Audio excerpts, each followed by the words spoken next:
Okay, so before we start, I released the grades of the first assignment of module 2. Some of you asked about the rubric. I don't know why it's not showing, but the main concern was 1 point about creativity. So this is Glenn's rubric. I don't have like I can't change that. But basically, this creativity point aims to find like different stuff in your script from what Glenn does in the video. So if you follow the steps and you do a perfectly fine script and it works, you'll get 9 out of 10 because that extra point is what you make different or how you would make that your own script. It doesn't have to be very fancy, just like adding colors or adding your own structure.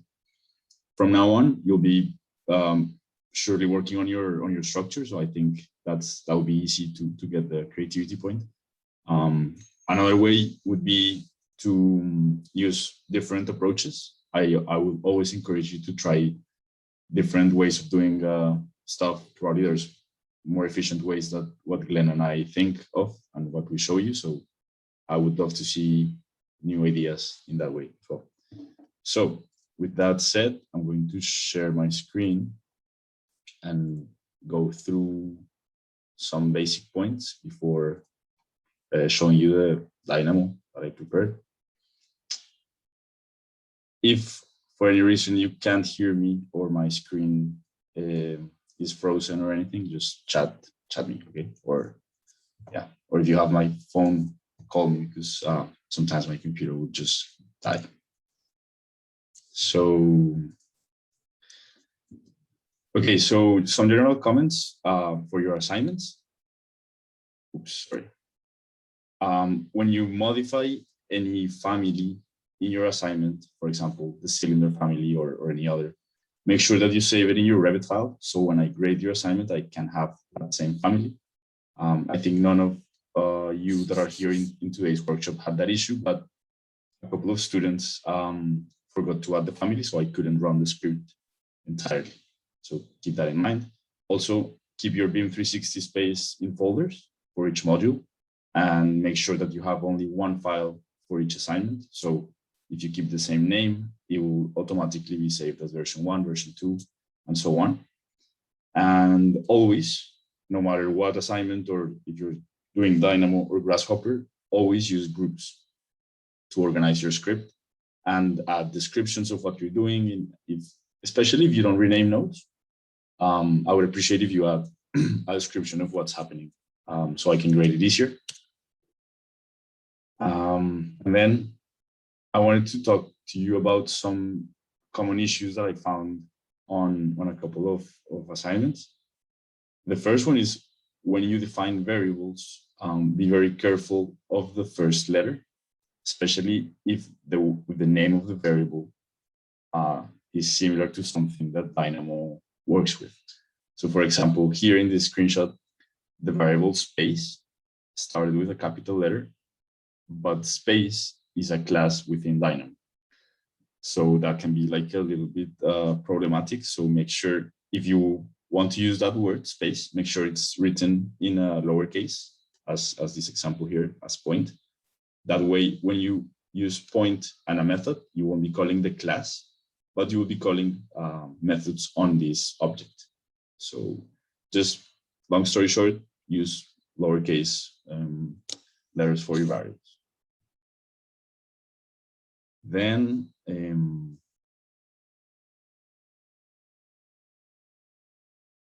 my PowerPoint is being a little bit slow, sorry. Another issue was the not a number issue. So this happens a lot when you're dividing by 0. Dynamo sometimes casts this value as a very big number, which is also problematic, but sometimes it creates NaN, which is not a number. And of course, this will ruin your script or it will create a lot of warnings down the line. So make sure when you're dividing any distance, be aware that if you are working with big lists, you might compare the distance of a point within itself. So that value will be 0. In this case, this is a screenshot of Justin's assignment, and he added this value here, so it's not 0. Because you can't have negative distance, of course. So yeah, these are just like things that you have to be careful to make sure you get the full marks on the functioning aspect. Because if there's any warnings, then there will be points taken off. And for this module, we have kind of a straightforward assignment for 2 units. You're going to map the colors of an image and play around with the orientation. I think that's very easy, and it's very well explained in Glenn's videos. For the 3 units, you now can play with the thickness of each panel, so you can emboss or deboss. To do that, you can use colors. You can get the reference point to the sun. You can do that many ways. There's no constraints on how to do it. And more interestingly, for the 4 units, you can apply a visual feedback. So again, colors, distances, etc. Question for the ones that are here: how many of you are taking the 4 units? No one? Or can you hear me? I'm taking 4 units. Okay. Mm-hmm. And the rest, like, I assume 3 units, right? Yeah, 3 units. Correct. Cool. Okay, so I think I'll try to share my screen with Revit. Let's see if it works. And I'll show you just an overview of, this is like giving you ideas on how to do your assignment. So let me know when you can see. Right.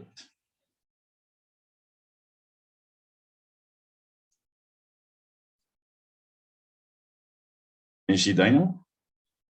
Give me a thumbs up. Yeah. Awesome. So this is just a simple exercise for how I would do this assignment. So again, I always encourage you to try to use code blocks. So here, what I'm doing is pretty much the previous assignment, number 3. What I'm doing here is defining my base geometry for my surface. And there's a couple of steps that I followed here. I first created points. So let me show you here.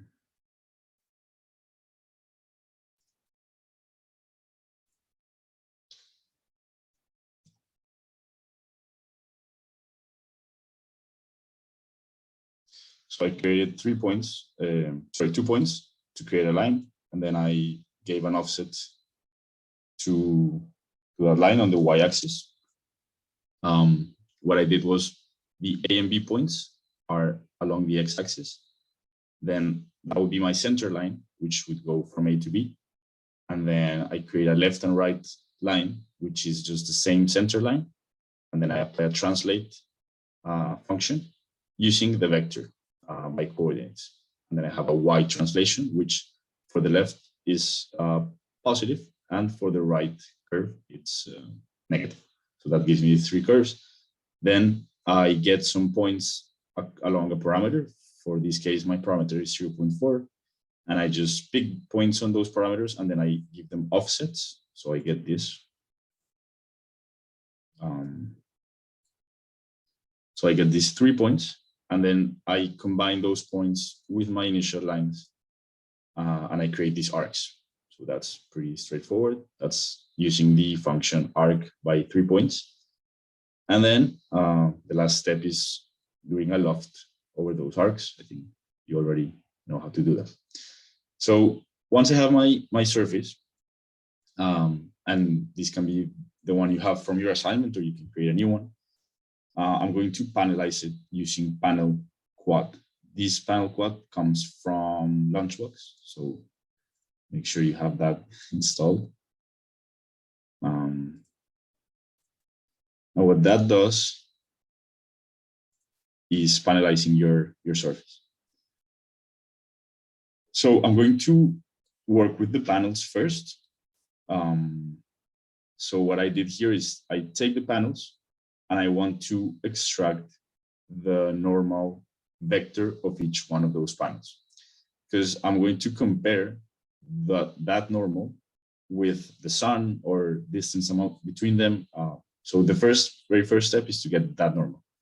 For that, I use this node. It's from Dynamo.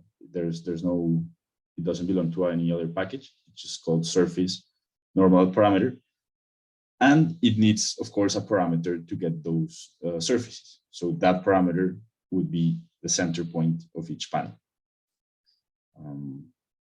So for you to visualize it, I'm going to hide these and turn on only my panels and the center point of each panel. So this is what I'm doing. I'm getting the center point of each panel, and I want to extract that vector, the normal vector, which is the one that's pointing outwards.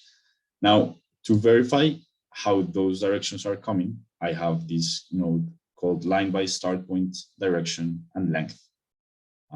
So these will help me verify if the direction is correct or not, because sometimes, as Glenn said in the videos, the panels can point downwards, and that would be problematic for us. So so the start points of these lines to check are going to be my center points, and then the direction would be the vector. And by default, the length is 1, so I will just leave it like that. And I'm going to run this. So as you can see here, most of the directions are pointing outwards, but some are pointing inside.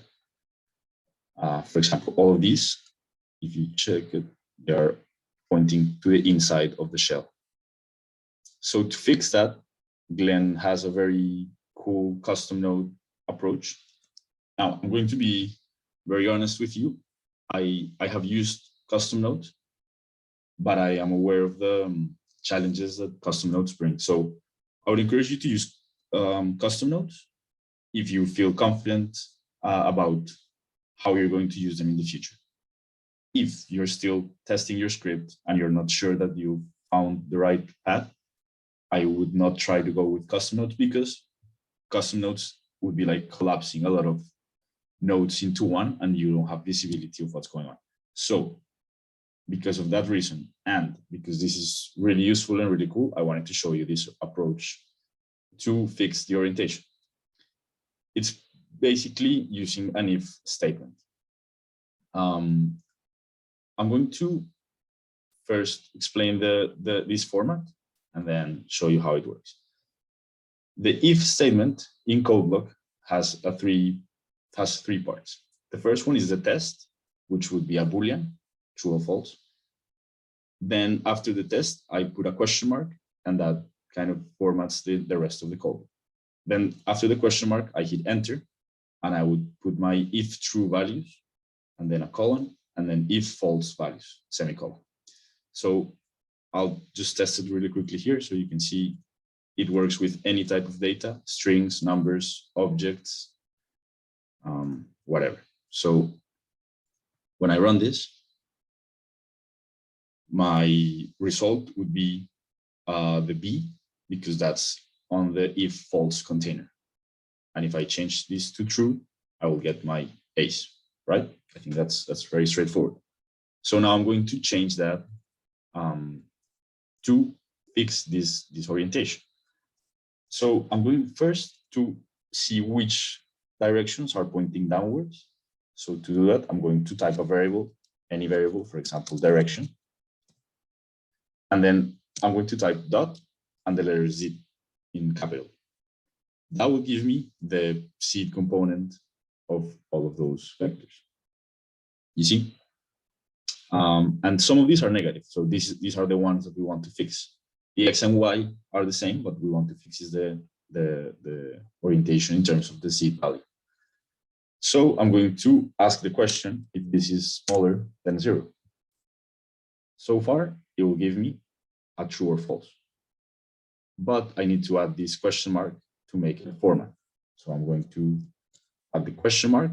And after that, I will write what I want as an output if that is true. So if it's true that it's smaller than 0, I want to reverse the direction of the vector. To do that, I'm going to call the vector class vector dot reverse. And then which vector I want to reverse? I want to reverse the vector direction, which is what I'm using to define.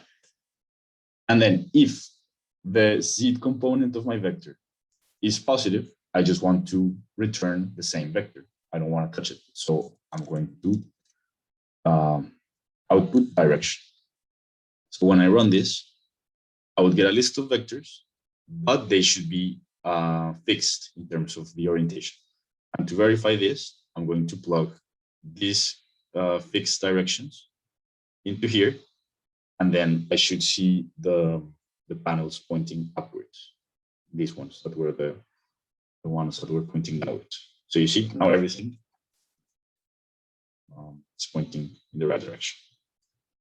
Now this approach is going to be really helpful for you guys in other contexts. So I would encourage you to use the if statement as it is here. Okay, so now we have everything pointing outwards. That's what we wanted. I'm going to hide this. And now with those vectors, we can do other calcs. First, note that all of my vectors here are normalized. That's the very first step. Always work with normalized vectors. So I don't need to do any process here. And I can just connect this to my dot product. So for the dot product, I'm just extracting the sun location. You can do this using Revit, or you can create an artificial sun in Dynamo. I'll show you in a few minutes how that is done. So for those that haven't seen Glenn's video on this, you can activate the sun path here. So it's off or on. And you can change the time of your sun, and also you can define the settings. So here it is in Boston. I don't know why, but yeah, for this example, it works. So once you get these three nodes working, here we get the direction of the sun from the origin of the Dynamo and Revit project. I'm going to unfreeze this. And then what the dot product is doing is just comparing the strength on each of these surfaces compared to the sun. So our values would range from 0 to 1. If any of these items came to be 1, it's because the panel is actually pointing directly at the sun, or the sun is shining flat on the panel. Yeah, so that's perpendicular, yeah, rays of sun. So why do I want this? For example, I want to create adaptive panels here. I'm going to create adaptive panels. This is from the Google Drive, so make sure you have them. And I'm going to use, for the points, I'm going to use the points that were given as an output in my Lunchbox node, because these points are arranged in a structure that is very helpful for panels. So look, that there's 4 points on each container, and actually that's how the panels work. If you have a set of points that are, let's say, messed up in terms of the order, you will have problems with your adaptive components. That's because the adaptive component has an order to place each panel. So for example, for this panel right here, I think the order is 1, 2, 3, 4. If you input your points as 1, 2, 3, 4, like in a zigzag way, your panel will be twisted. So make sure that the order is the one that the adaptive components have. With the Lunchbox node, that's solved already, so you can be good on that side. And then once I create these adaptive components, I want to change their parameter for the opening. So let me just put one adaptive component here to show you.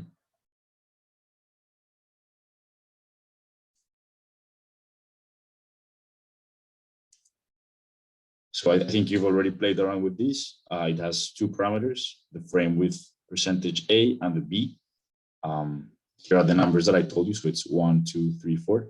You can't cross them. Yeah, and that's what we're going to do here in Dynamo.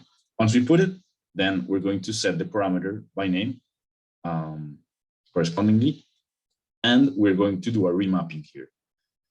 So this node is really powerful. It pretty much kind of weights each one of these numbers in this range, and it assigns a number in between that range. So, for example, the highest value here would be 0.4, and the smallest value would be 0.1. That's kind of a range for our panels to be sized. What I'm doing here is the panels that are directly oriented towards the sun would have a bigger opening, sorry, a smaller opening, and those that are not oriented towards the sun would have a bigger opening. So let's see how that looks. Do you have questions so far? Feel free to unmute if you have questions.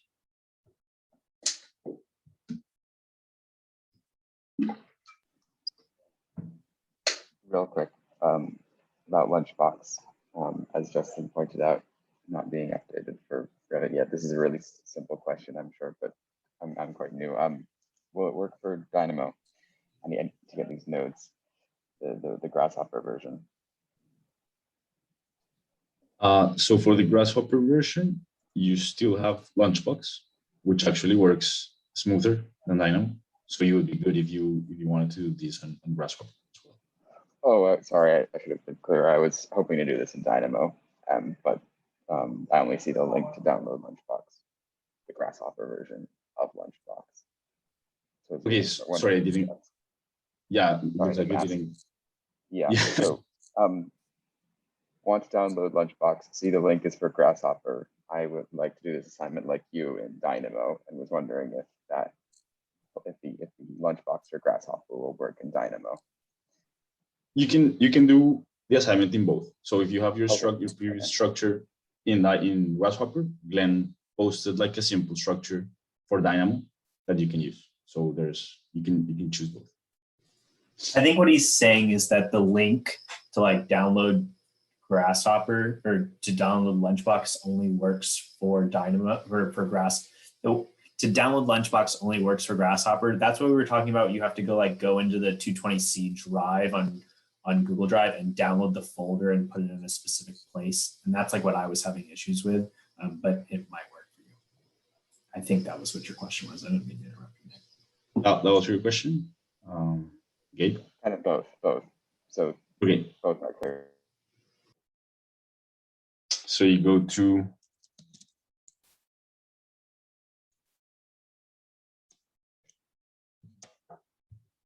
Dynamo. It's Proving Ground. Proving Ground is the group of developers, I guess.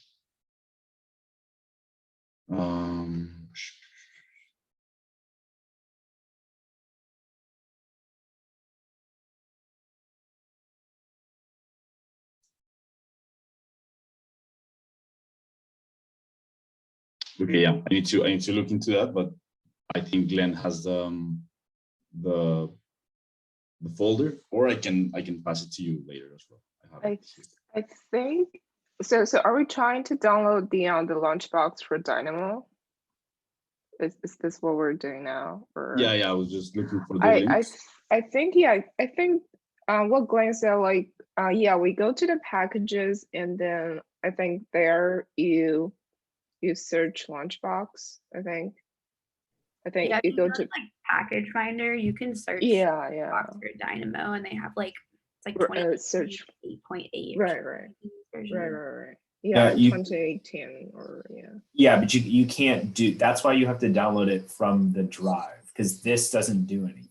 Yeah, this is depreciated. Like yeah, they stopped supporting. And that same like downloader that you were just looking up only works for Grasshopper. You have to like go to the the 220C Google Drive and download it. And that's what I've been trying to do, and it won't work for me. But yeah. Yeah, that's a tricky one. In general, what you have to do is artificially get your package into the right folder. So when you download a package, from the package manager or whatever for the server, it essentially puts it here in the C, and then users, and then app data, roaming, Dynamo, Dynamo Revit, packages, and here are your packages. For example, I got Clockwork. I got it from the package manager here, but it's still appearing here. For Lunchbox and Quads for rectangular grid, I think you have to do that manually. That's what Glenn showed in his video. And what you're doing here is just allowing the DLL file, this one, to show up in here. So this is pretty much what shows up here and what makes it work. So yeah. Okay, moving on with the example. This is the result. So as you can see, the sun is over here. The farthest panels have the biggest opening, and the ones that are closest have the smallest opening according to the limit that we set. That was like 0.4. So this is pointing not exactly at 90 degrees, but it's pretty close. So that's why it's 0.34. Okay, so this would be for 3 units. Another way you can modify the appearance of your panels is using a color remap. So for that, it's super simple as well. What you do is you first define a color range. For that, you need your first input, which would be a list of colors. I would suggest only 2 colors. So these are like your end and start of your range. You can define it using code, or you can use the node for color. And then your indices from 0 to 1, and the values that you want to extract for each color. So pretty much this is the same thing as the math remap, but with colors. We're taking a bunch of numbers that we're mapping them between 0 and 1, and then that would be associated to one color. So the result is your same panels, because I'm overriding them on Revit, but it changed the colors.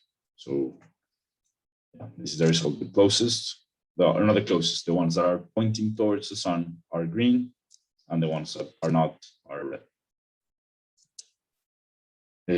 And the last bit of script that I wanted to show you guys was a little bit more interesting in terms of the dynamic component of the script. Let me just turn off some things here before.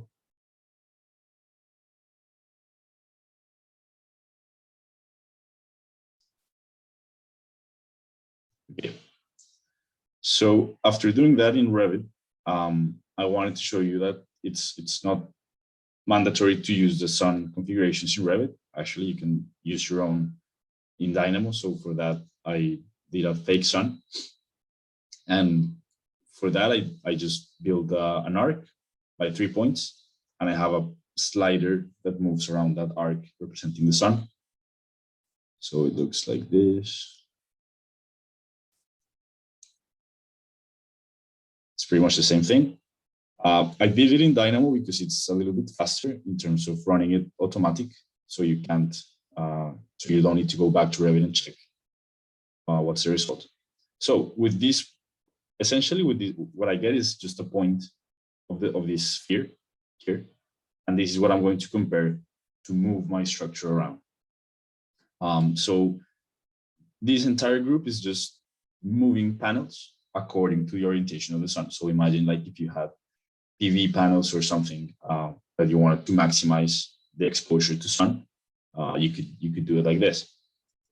The first step is get my panels, and then similar to what I did up here was getting the normal vector at the center point, so 0.5 in both U and V. And then here I'm fixing the direction. Remember that some panels were pointing inwards, so I want everything to point out. So for every vector that has a z coordinate that is negative, I was just reversing. And then I'm doing a vector cross. So the cross product of the direction of each panel And the direction of the sun would give me the transverse axis in which I can rotate my panels. For Dynamo, if you want to rotate geometry, you have to pick a point. So that's what's happening here. I want to rotate some panels that I've actually extruded here. So let me run this.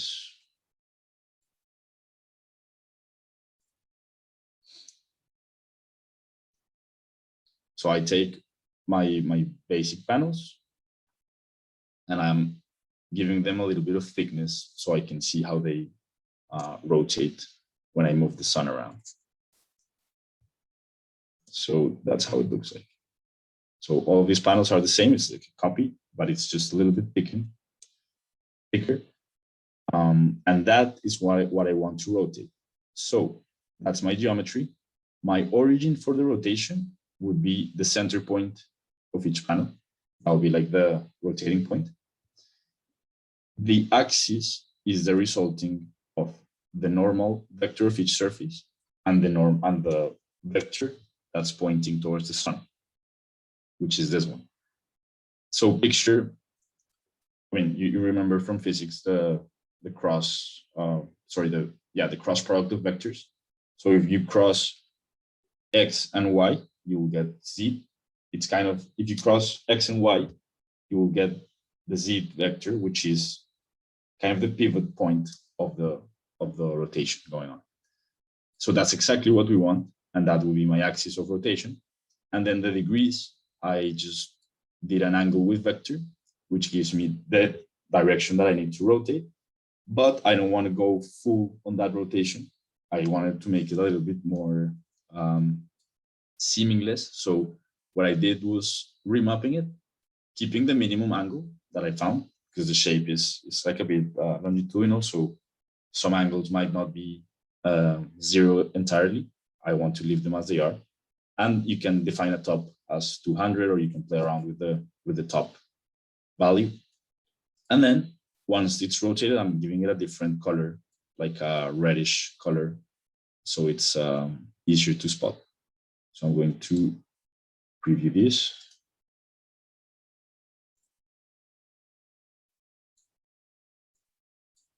And now if I turn my Dynamo to automatic, it should be updating my position when I move the slider that specifies the position on the sun. So as you can see, it's kind of adjusting as I move my slider.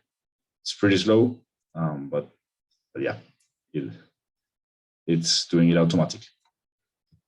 So that was kind of the example that I prepared for you guys. Do you have any questions so far?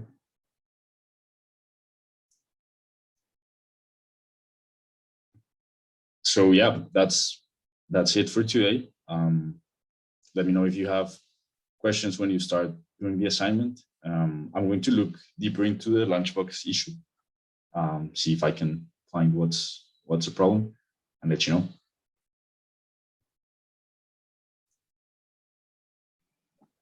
Good. Thanks, Nicholas. Thanks. Okay. Thank you.